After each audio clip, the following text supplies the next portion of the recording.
Amen. Overseer Davida Smith. Amen. She's all the way in Germany. Amen. Amen. To my daughter, Apostle Resto. Amen. To Lady Sherry Hester. Good morning to you. Hey, let me go ahead and let me get it in quickly this morning. I want to, yesterday, if you remember, I kind of left you guys, amen, talking about the right thought plus the right people and the right environment at the right time for the right reason equals the right result. If y'all remember, we talked about that a little bit yesterday. I want to open up with this quote today, and I pray that you get it and you receive it. I want to open up by saying, to be right too soon is to be wrong. To be right too soon is to be wrong.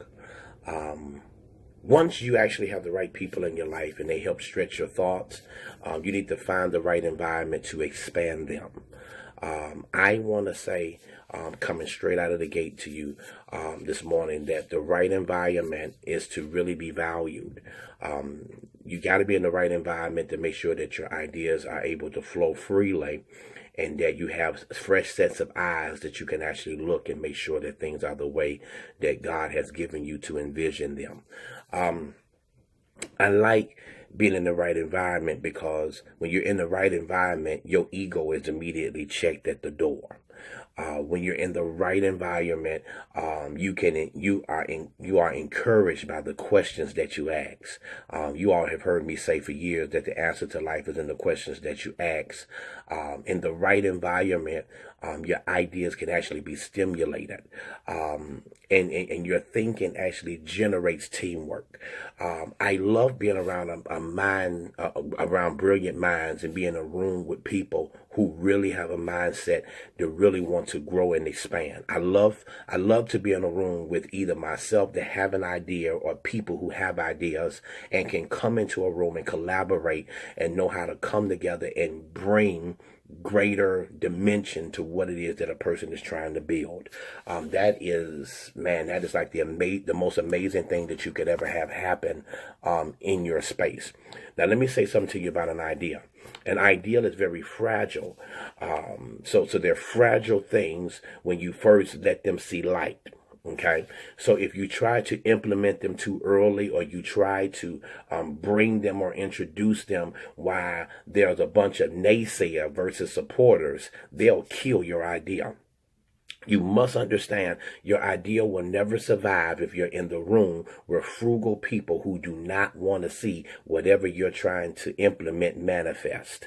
You must, hear me very carefully, you must make sure that you are in a room with innovators who want to make sure that whatever you're doing is cultivated and that it expands and it grows. One of my favorite movies, y'all pray for me because I'm a movie buff. If you don't know anything about me, I'm a movie buff. And one of the lines in Temptations, if you've seen Temptations, Berry Gordy said, would you buy this record or would you buy a sandwich? You need to make sure, now hear me, that's the end result. In the beginning, where the magic is made, is the ideal of what the song was conceptualized, okay? So hear me, it's real heavy stuff to them when they're doing it. But when you grab it and you bring it into the room, if you have a bunch of people who just don't like you, they'll kick down everything that you're trying to do. So you have to make sure that before you put it out there, that you put it in a room with people who really want to believe the best for you, people who really want to see that you grow and that you have success in what you do. That's why the Bible says that you should have good success. I don't want to be in a place of failure. I don't want to be in a place where I don't have people that believe in me, believe in my dream, believe in where God is taking me. Are y'all following me? So you must make sure that your ideas, they're very fragile. They're very fragile when they first come to the light. So you cannot share your dream with everybody. You can't share your vision with everybody. You can't tell everybody that God is getting ready to take you to the top if you have people around you who don't want to see you go nowhere. You have to talk to people. You have to talk to people who know how to push you. The worst thing you can do is ever get around me and tell me the Lord told you to do something. Let me tell you again, don't ever come to me with an idea. Don't ever come to me with a vision. Don't ever come to me with a dream. And you're saying, God said that this is what you're supposed to do. Because immediately I'm going to take it upon myself to become your accountability partner. My girl Davita's on here. We're part of the John Maxwell team. We both work together. We work, we're taught, we're trained, we're covered, we're tutelaged by John. Watch this here. We became immediately accountability partners. So she will hold me accountable for things I'm to do. I hold her accountable for things she's supposed to do. We're in each other's face until we get it done. David, I got to tell it on you. I remember when she was beginning to start her actual ministry here in social media world and to do some things and to make some things happen. She called me. She had a bunch of questions. I helped her with those things and those things. I got her in touch with my staff. Watch what I'm getting ready to tell you, because this is going to bless you. We begin to do that. And when we began to do that, hear me, she was like, man, this is a lot of stuff. Watch this here. The point of the story is this. When she began to tell me, I got excited for her before it came to pass. Y'all miss what I just said. Sometimes you have to make sure that if you begin to talk to people about what it is that you're trying to do, if they are not excited or just as excited, if they don't show enthusiasm, that's a person who you don't want on your team. You don't need a bunch of speculators. You don't need a bunch of people who are always frugal and people who don't want to see it manifest. You got to get excited. You got to believe that, hey, when you are doing something, that people want to see you get there. And here's the blessing of the story. I did not withhold anything from her to help her achieve what it is she had to do. Are y'all listening to me? Some of you right now have to have people that if you don't have what it takes, you got somebody in your camp that does. And they should want to help you get to exactly where it is that you need to be. If they try to keep their foot on your neck, that's a person that don't want to see you escalate to the next dimension. So that's why I'm saying, if you have an idea, you better make sure, and I mean that, you better make sure that they want to see you rise to the top.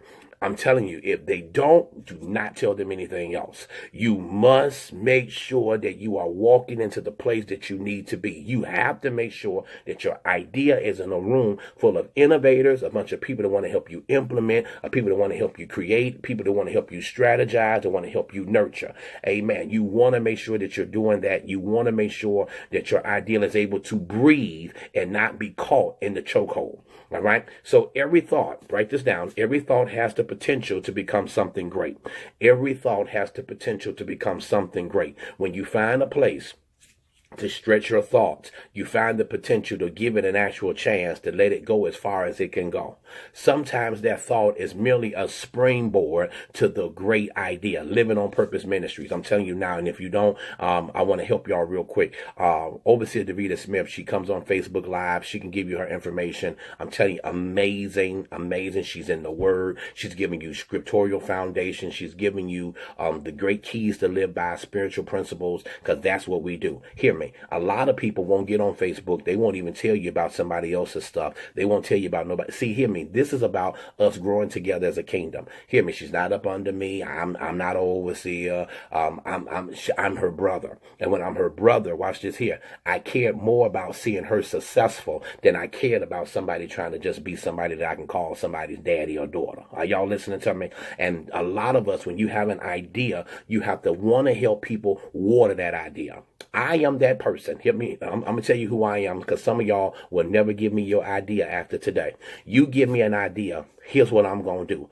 I'm outside digging up the ground. Are y'all listening to me? I'm digging up the ground because you gave me a seed. Y'all ain't listening. You gave me a seed, and I'm going to help you throw your seed in the ground. It's two things that's going to happen. Either I'm going to throw your seed in the ground, or I'm going to throw you in the ground and get the dirt and cover you back up. Are y'all listening to me? Because if you have an idea and you don't allow that idea to get into the ground, you just allowed it to die. Did you hear what I just said? Let me give it to you again. If you have an idea, don't tell me, because if you do, I'm going outside and I'm getting ready to go dig up the ground so I can make sure that I take your seed, put it in the ground. I'm going to turn the dirt over. Now, once I help turn the dirt over, watch what I'm going to tell you. I'm going to say, here's what you do. Let's water it. Are y'all listening to me? Put it in the sunlight. Yes. And what's going to happen? Your seed going to grab hold to a root. Now, your seed is your idea. Are you listening to me? So I'm going to put it in the ground. I'm going to let it grab hold to a root because we're going to water it. We're going to do what has to be done so that can grab hold, and then that way it can begin to grow. It will not grow as long as you keep the seed in your hand. Matter of fact, everything you eat comes from a seed form. Some of y'all right now got your mouth going water when I said you want some greens, you want some cabbage, amen. You want a tomato, amen. You want some cornbread. All that comes from a seed. And hear me, that's what it comes from. Now, some of y'all, you love singing, I got a seed in the ground, but a lot of you right now, you ain't got no seed in the ground. That's why you can't reap a harvest. And when you have a seed in the ground, you have to make sure when it begins to grow that it's not a dandelion. Y'all ain't ready for me. So your thought has got the potential to become something great, but you got to first put it in the ground. You have to invest in what it is. And hear me, quit looking for everybody to invest in your dream and you invest in your dream. You have to allow yourself to walk into a place to where you believe that wherever you go, that the soles of where your feet should tread upon should be established. So you must get it to a place where you take that idea as far as you can take it. Amen. I'm telling you, I never do nothing without thought. So when I do it, I want to make sure that I thought down the road. You all heard me talk about that yesterday. So you want to make sure that you go back and you watch that actual video. All right. So as I've tried to even stretch my own thinking, I discovered that my thinking has stretched me. And let me give it to you again. As I've tried stretching my thinking, hear me, I'm discovering that my thinking is stretching me. That's why when you have an idea, you want to make sure that it's stretching you to its own limitations. One of the greatest components and one of the greatest secrets that I have, and people don't know, is that my intercessory prayer life and my time alone with God, my meditation along with God is ever so key, ever so important to whereas, hear me, I'm making sure that I'm making the right moves. I never do nothing without God giving it to me. When I am up early in the morning, this is one thing that I do early in the morning. I spend my meditation and my devotional time with the Lord. One of the major proclivities that I have is that I'm up sometimes 3:30, 4 o'clock, 5 o'clock. And there's been this season where towards the end of the year and the beginning of the year, all I've been doing is just sitting up, just getting up 3 o'clock in the morning. I don't know why I'm getting up at 3. I normally get up about 4:30, but I've been up at 3 o'clock in the morning praying, laying on my face before God. And I mean, right here in this lab, I'm in here. That's why I've been trying to fix things up. I'm working on some stuff, and I'm in here with God. I'm talking to God. I'm crying out to Him. I'm praying to Him. I'm seeking Him. And listen to me, after I finish praying, and hear me, a lot of us when we're praying, a lot of times we're selfish about what we want. But watch this. When I'm done praying, I lay on my face long enough for God to talk back to me. Are y'all listening to me? I lay on my face long enough for God to talk back to me. And when He's talking to me, I'm getting what it is that I need. So when I begin to write my notes and get what I'm done, I'm all toe up.